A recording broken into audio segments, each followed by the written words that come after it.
1936 में सदी के महान उपन्यासकार मुंशी प्रेमचंद ने बेलारी के रहने वाले होरी के जीवन पर आधारित एक कहानी लिखी थी, जहां हिंदी जगत के चाहने वालों को होरी का गौ प्रेम और ग्रामीण जीवन की चुनौतियों को जानने का मौका मिला। वो थे सन 1936 के होरी। अब हम आपको मिलाने वाले हैं वर्ष 2022 के होरी से, जिन्हें प्यार से लोग बब्बन मियां कहकर बुलाते हैं। राजधानी दिल्ली से लगभग 70 मील की दूरी पर उत्तर प्रदेश के जिला बुलंदशहर में गांव चंदियाना के रहने वाले हैं जुबैदुर रहमान उर्फ बब्बन मियां। और इसी गांव में बसती है बब्बन मियां के गौ प्रेम की बेमिसाल कहानी और गौ सेवा के आस्था का मंदिर मधुसूदन गौशाला।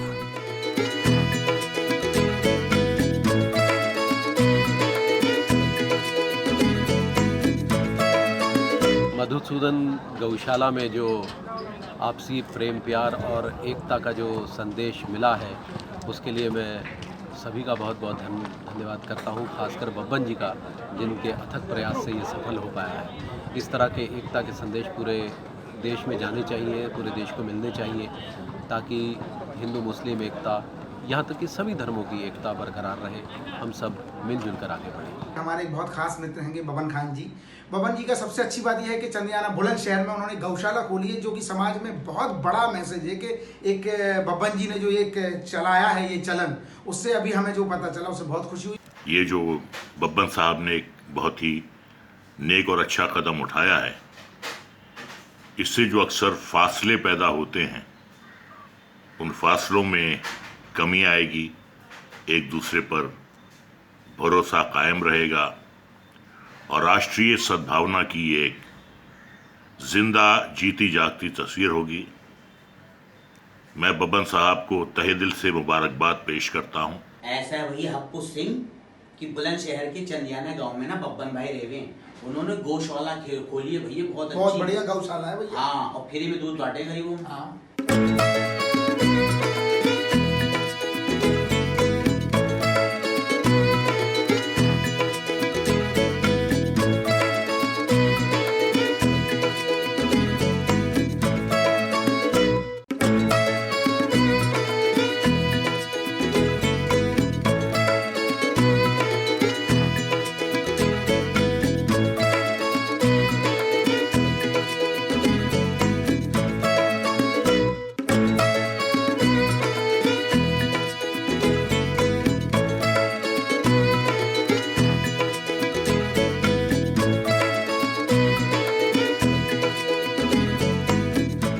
कहते हैं कि एक पिता के लिए सबसे गर्व की बात तब होती है जब उसके बच्चे उसके आदर्शों और सिद्धांतों पर भरोसा करने लगे।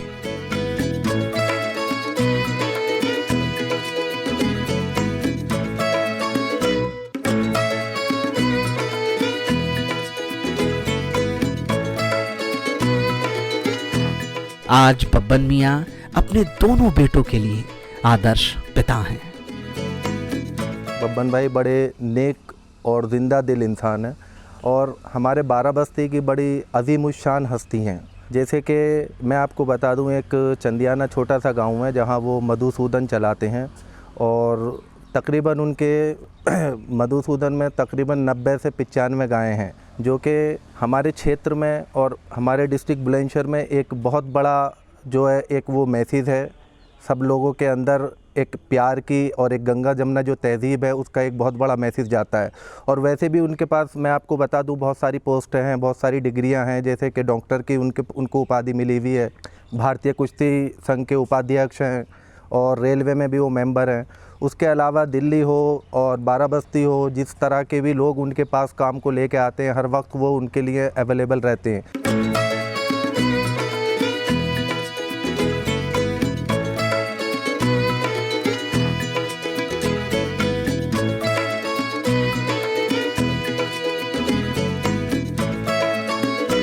मेरा नाम राफ़े ख़ान है और मैं बरवाले का रहने वाला हूं और मैं भी एक सोशल वर्कर हूं और मैं बब्बन चाचा को काफ़ी टाइम से जानता हूँ।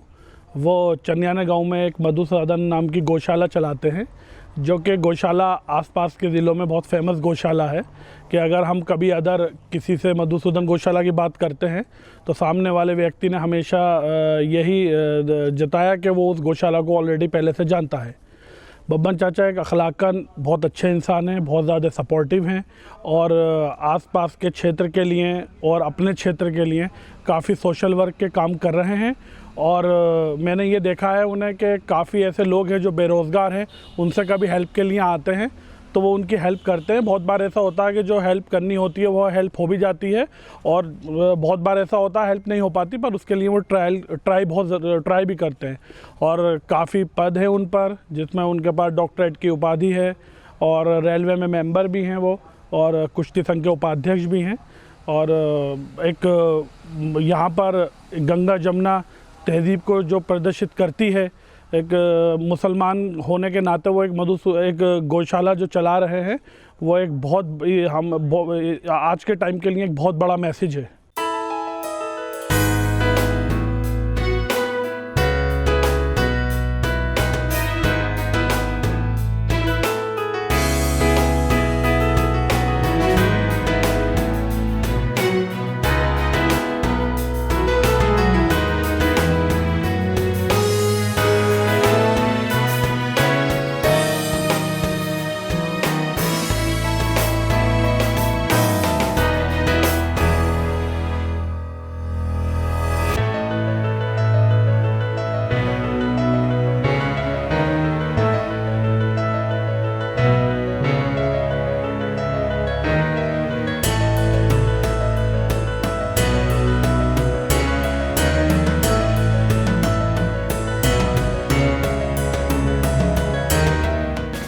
बब्बन भाई के सबसे पुराने घर, जहां इनका बचपन गुजरा, इनके फादर, इनके दादा, पूरे ख़ानदान के बारे में हम बातचीत करेंगे। आप, मैं चाहता हूं कि हमारे व्यूवर्स को बताइए, क्योंकि हम आपके सबसे पुराने, जहां आपका बचपन गुजरा है, हम उस घर में आज मौजूद हैं। वहां से हम ये जानना, ये समझना चाहते हैं, यहाँ से आपका बचपन गुजरा, आपके फादर्स क्या थे, आपके अगर दादा की बात करें वो कौन थे, और यहाँ से लेकर दिल्ली तक का सफ़र मैं चाहता हूँ आप हमारे व्यूवर्स को बताइए। जी, अस्सलाम वालेकुम।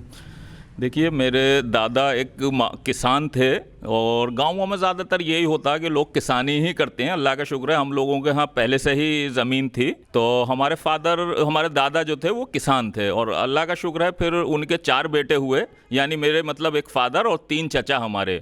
तो मेरे फादर फिर बाद में फ़ौज में चले गए थे और आगरे में उनकी पोस्टिंग रही, वायरलेस ऑपरेटर का उनका वो रहा।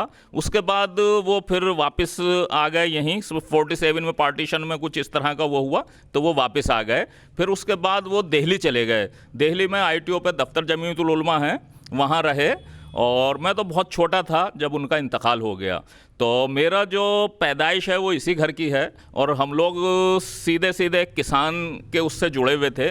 फिर मेरी वालदा मुझे दिल्ली ले गई और दिल्ली बच्चों की एजुकेशन की वजह से और कारोबार की वजह से हम लोग दिल्ली गए, और वहाँ अल्लाह का शुक्र ये है कि अच्छे अच्छे लोग मिलते चले गए और माँ बाप की दुआएं थीं। हमारा कारोबार वहाँ बढ़ता चला गया, लेकिन हम अपने वतन से, अपने गांव से जुड़े रहे, और हर खुशी में, हर गमी में, ये समझ लीजिए कि महीने में 7-8 मरतबा हम लोग अपने गाँव आते हैं या अपनी बस्तियों में आते हैं। ये 12 गाँवों की 12 बस्ती कहलाती है और इसमें पठानों की आबादी ज़्यादा है, अक्सरियत है, तो ये 12 बस्ती के नाम से जाना जाता है।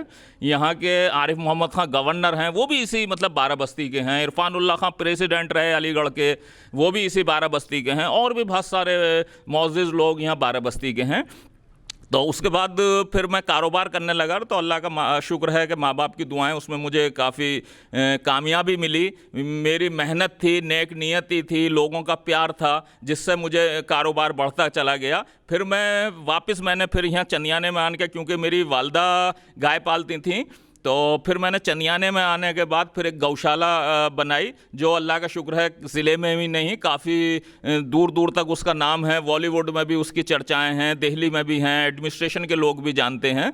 तो आज अल्लाह का शुक्र है हमारे यहाँ 100 गायें हैं और एक हम गौशाला चला रहे हैं।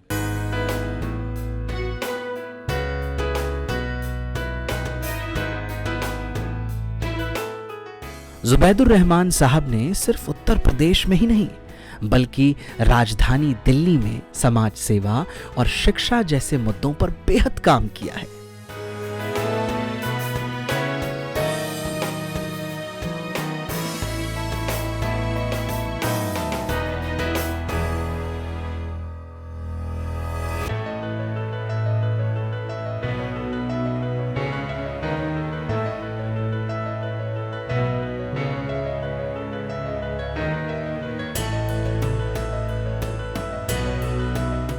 आइए आपको राजधानी दिल्ली ले चलते हैं।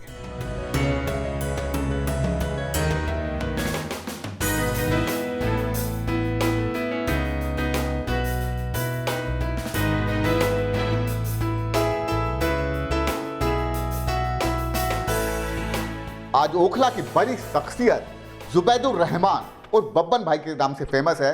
जाने माने सोशल एक्टिविस्ट हैं, इस इलाके के फिलैंथ्रोपिस्ट हैं। इलाका नहीं बल्कि यूपी तक में एक बड़ी पहचान रखते हैं। आज उनकी ज़िंदगी पर, एक सक्सेसफुल स्टोरी पर हम आप तक एक प्रोग्राम बना रहे हैं और पहुंचा रहे हैं कि इंसान यूपी से लेके दिल्ली तक में किस तरह से एक सक्सेसफुल स्टोरी लिखता है।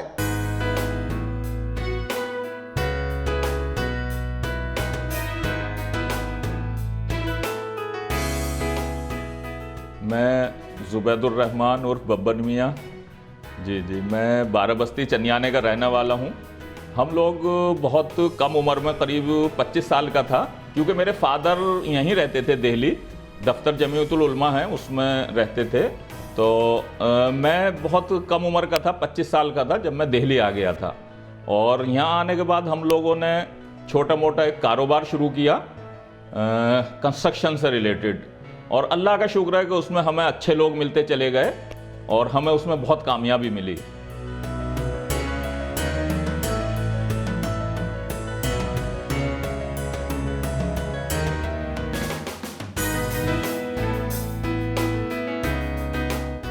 जो भी कोई भी लोग हो, मैं हूं, कोई भी हो, जो ईमानदारी से काम करेगा अल्लाह ताला उसमें ज़रूर कामयाबी देगा। लोगों की नीयत पे भी दारोमदार होता है कि लोग किस नीयत से काम कर रहे हैं, और अगर जिस उसमें माँ बाप की दुआएं होती हैं तो वो हमेशा कामयाब होता है। मेरे साथ भी यही हो रहा कि लोग अच्छे मिलते चले गए और माँ बाप की दुआओं से और हमारे जो अजीज़ हैं उनकी दुआओं से मुझे अल्लाह का शुक्र है बहुत कामयाबी मिली।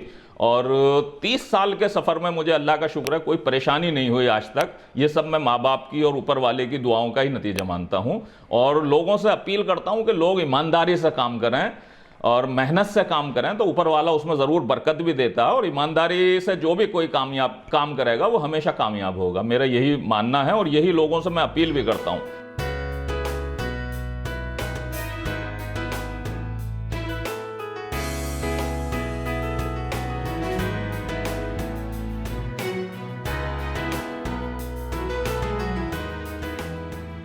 जी, हमारे फादर शुरू में दिल्ली आ गए थे हमारी पढ़ाई के सिलसिले में, लेकिन उन्होंने अपने गांव से जुड़ाव रखा। वो अपने गांव से जुड़े रहे, अपने वतन से जुड़े रहे, और उन्होंने हमें यही सिखाया कि अपनी ज़मीन से जुड़े रहना चाहिए। हालांकि हम शहर आ गए पढ़ने के लिए, लेकिन हम अब भी अपने वालिद के साथ वहाँ जाते हैं और अपने गाँव में अपने जो हमारी गौशाला है उसमें भी हम देखते हैं, सेवा करते हैं। और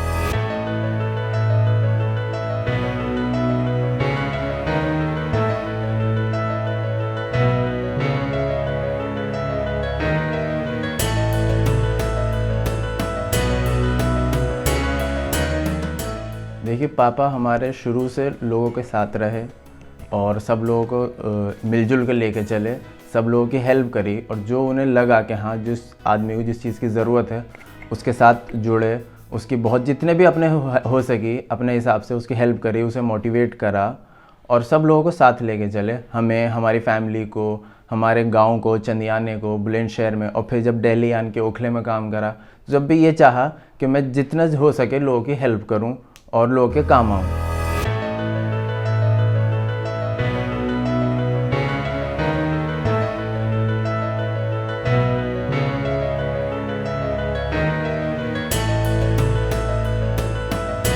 हमारी कोशिश ये थी कि इन तस्वीरों को दिखाकर आप में हौसला भरा जाए, जज्बा भरा जाए, और कहीं ना कहीं देश को बेहतर और खूबसूरत बनाने में आप सब लोग योगदान दे सके।